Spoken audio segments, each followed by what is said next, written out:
Hey everyone, it's Dark Devist again. And as you all know, probably from listening to my previous videos, I did start my home game recently. And today I just wanted to share my Game Master advice on how I built my world. That was from the ground up. I didn't use anything to start with. I built the map, I built everything, the world, the lore, the map, and everything.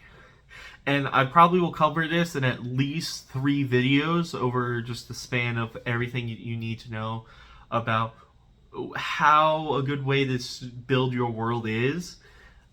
Because obviously, I don't want to cover everything in one video because certain things are different things. One is a lot of just, with your world, what is the world?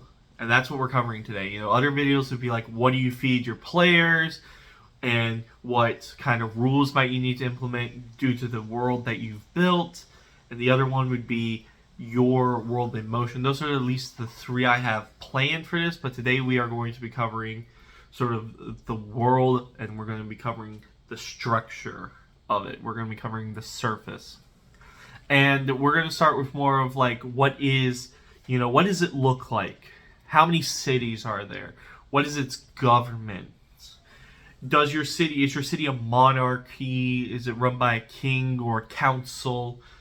It's like, is the land volcanic? Is it maybe it's forest? How does the city build around this kind of ideology? Maybe it's on a port and it's this big port city, so there's a lot of docks and ships and stuff in the town. What the notable features, obviously. So a few things you got to think about is, one, you have to think about in your world the setting, obviously, and two, your cities within that setting. How are they, adapted? Like, maybe if they're in the trees, maybe if they're in like this big forest, they're in the trees. Like they built the city like around it to be stabilized on it. The names don't really matter yet. The names are kind of like the last thing you need to come up with. Maybe if something needs to have sort of a thematic name, you come up with it there and then. But until then, you don't really need to come up with the names. Next is the history of it. A king just doesn't come into power. Something gives rise to it. Maybe there was a great war between 2 nations, and now this great conglomerate of land is ruled over by this one man who was the descendant of this king who fought in that war. And that could be a great jumping off point because maybe the descendant of the other king is coming back and wants all the land back. He's going to try to restart the war. Or, maybe some kind of natural disaster forced the people out of one area of the land, and now it's kind of like the city surrounds this sort of monster infested. Your nation surrounds this sort of monster infested territory. Think about the history. Think about how we get there. How does the world get from how do we get to the starting point of your campaign? Because I believe that is important, because if you give your players that information, they can run with it. They can take that and be like, yeah, maybe I want to be someone within these events. Maybe I want to be someone who wants to utilize these events as part of my story. And it's important for that reason that you have a decent idea of the history that your world is controlling.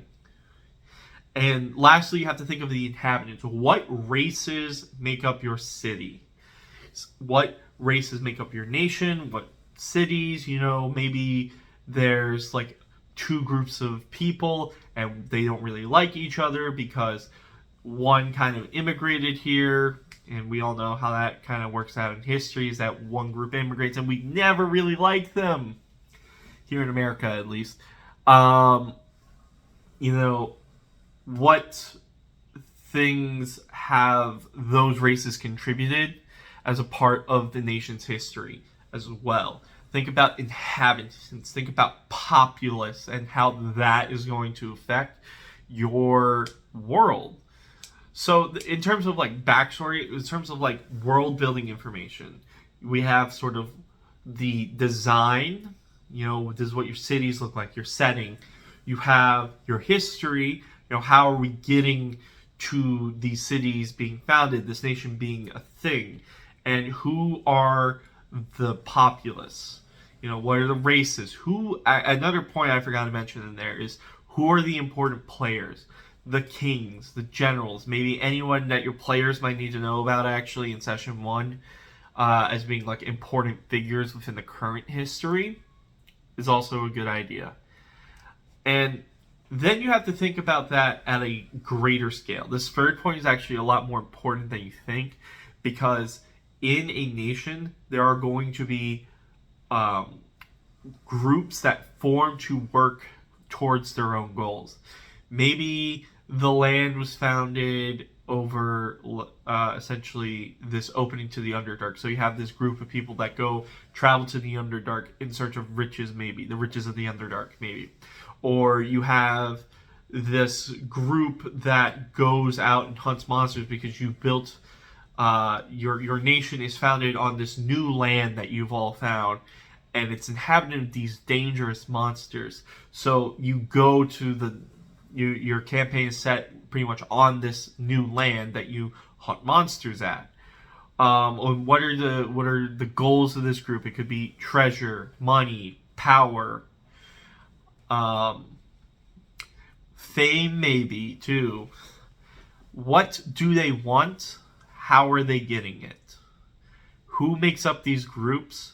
Why are these groups formed?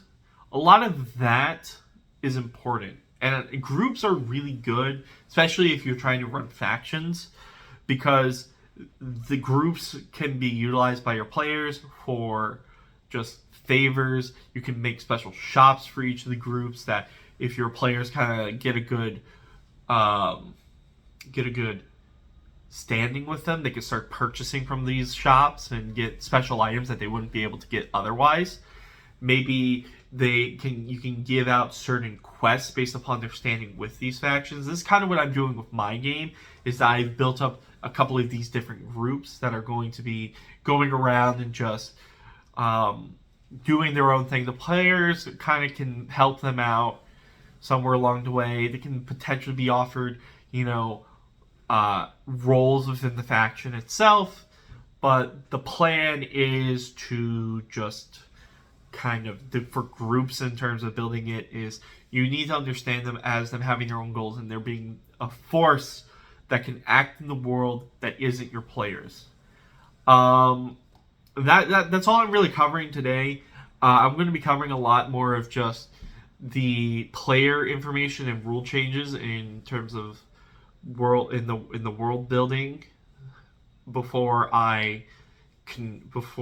we get to kind of the world in motion, because what you give your players is very important. So if you don't want to miss that, please subscribe, and if you like the video, leave a like, please. Anyway, this is Dark Devis signing off.